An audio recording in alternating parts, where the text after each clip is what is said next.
আসসালামু আলাইকুম সুপ্রিয় দর্শক, স্বাগত জানাচ্ছি আমার কথা শুনবার জন্য। নাইমুল ইসলাম খান এক নামেই পরিচিত। তিনি একজন সিনিয়র সাংবাদিক, এমিরেটাস সম্পাদক হিসেবে পরিচিত। তাকে নিয়ে একটি রিপোর্ট করেছে দৈনিক ইত্তেফাক। রিপোর্টে বলা হচ্ছে নাইমুল ইসলাম ও তার পরিবারের ব্যাংক অ্যাকাউন্ট 163টি, জমা 386 কোটি টাকা। ভয়ঙ্কর একটি খবর। 163টি ব্যাংক অ্যাকাউন্ট এবং সেই ব্যাংক অ্যাকাউন্টে জমা হচ্ছে 386 কোটি টাকা।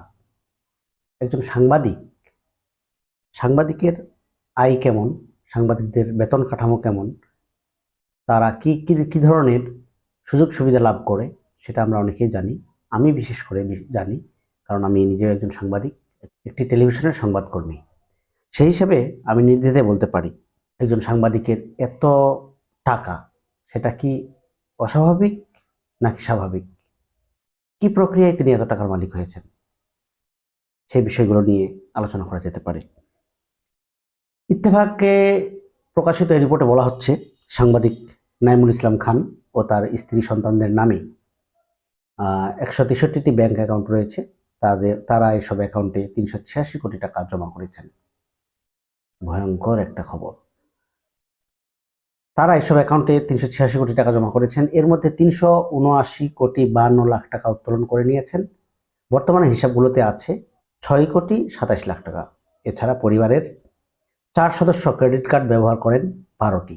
এই কার্ডগুলো দিয়ে 28 লাখ টাকার বেশি লেনদেন করা হয়েছে। একটি গোয়েন্দা সংস্থার প্রতিবেদনে এ তথ্য পাওয়া গেছে।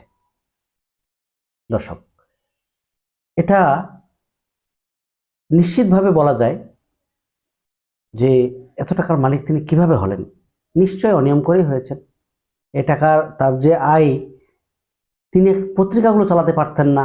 পত্রিকার যারা কর্মী সাংবাদিক, তাদের মাসের পর মাস বেতন দিতে পারেন না।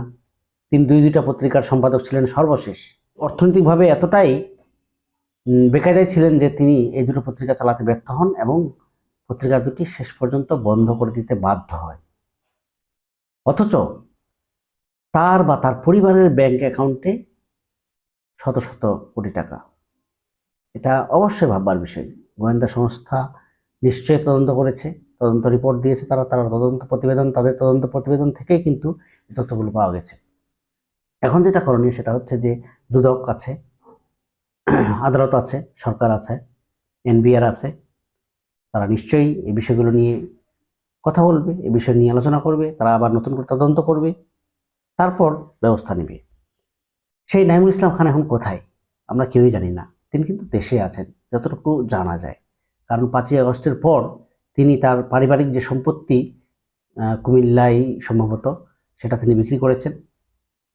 তার মানে তিনি দেশে আছেন এবং তার পরিবারে 4 জন সদস্য, তিনি সহ, তিনি, তার ওয়াইফ, তার 2 মেয়ে।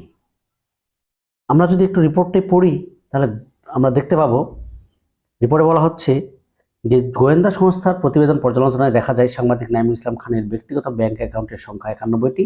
এসব অ্যাকাউন্টে 249 কোটি টাকা জমা হয়। এর মধ্যে 238 কোটি 34 লাখ টাকা তিনি উত্তোলন করে নিয়েছেন ইতিমধ্যে। বর্তমানে তার ব্যাংক অ্যাকাউন্টে আছে 64 লাখ টাকা। এটা এখন জমা রয়েছে। তার স্ত্রী, তিনিও সাংবাদিক, নাসিমা খান মন্টি, তার নামে রয়েছে 13টি অ্যাকাউন্ট। এসব অ্যাকাউন্টে 16 কোটি 96 লাখ টাকা জমা হয়। এর মধ্যে তিনি 13 কোটি টাকা উত্তোলন করেছেন। তাদের 2 মেয়ে। 3 মেয়ের ব্যাংক হিসাবেও মোটা অঙ্কের অর্থ জমা হওয়ার তথ্য মিলেছে।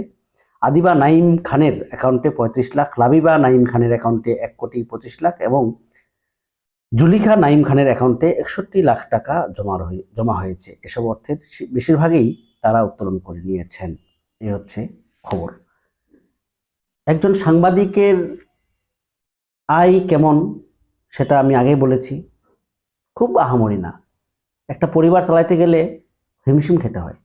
বর্তমান প্রেক্ষাপটে এটাই বাস্তব। 5ই আগস্টের পর এই সরকারকে বেশ কিছু চ্যালেঞ্জ মোকাবেলা করতে হচ্ছে। তার মধ্যে একটি হচ্ছে বিভিন্ন প্রতিষ্ঠান, সরকারি থেকে বেসরকারি থেকে গার্মেন্টস সেক্টর থেকে শুরু করে রিক্সাওয়ালা পর্যন্ত সবাই, প্রতিটা সেক্টরের তারা আন্দোলন করছে। তারা বিভিন্ন কর্মসূচি দিচ্ছে, তাদের বেতন বাড়াতে হবে, তাদের আয় রোজগারের পথ বাড়াতে হবে, অথচ সাংবাদিকরা কিন্তু কিছুই করছে না। সাংবাদিকরা বসে আছে। এই নাইমুল ইসলাম খানের মতো সাংবাদিকরা তারা খুবই ভালো ভালো লাইফ লিড করে, আর যারা আমাদের মতো আছেন, যারা সৎপথে পরিচালিত হন, তাদের সংখ্যা অনেক বেশি। তাদের কিন্তু নুন আনতে ফান্তা ফুরাইয়ের মতো অবস্থা। এই বিষয়গুলো নিয়ে ভাবা উচিত। নাইমুল ইসলাম খালিদের মতো যারা আছেন তাদের নিয়ে তদন্ত করে তাদের খুঁজে বের করতে হবে, এবং তাদের কত টাকা তাদের সম্পদ রয়েছে, কি কি সম্পদ রয়েছে, এসব বিষয় সামনে এনে একটু জাতির সামনে দাঁড় করাতে হবে।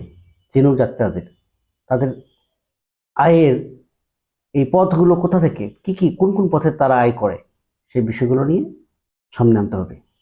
আমরা চাই নাইমুল ইসলাম খানদের আইনের আওতায় আনা হোক, এবং এই যে এত টাকার ইনকাম, তার এত টাকা আয়, কোটি কোটি টাকা, শত শত কোটি টাকা, এটা কোথা থেকে আয় করেছেন, সেটার একটা সঠিক হিসাব জাতি জানতে চায়। দর্শক, আসসালামু আলাইকুম।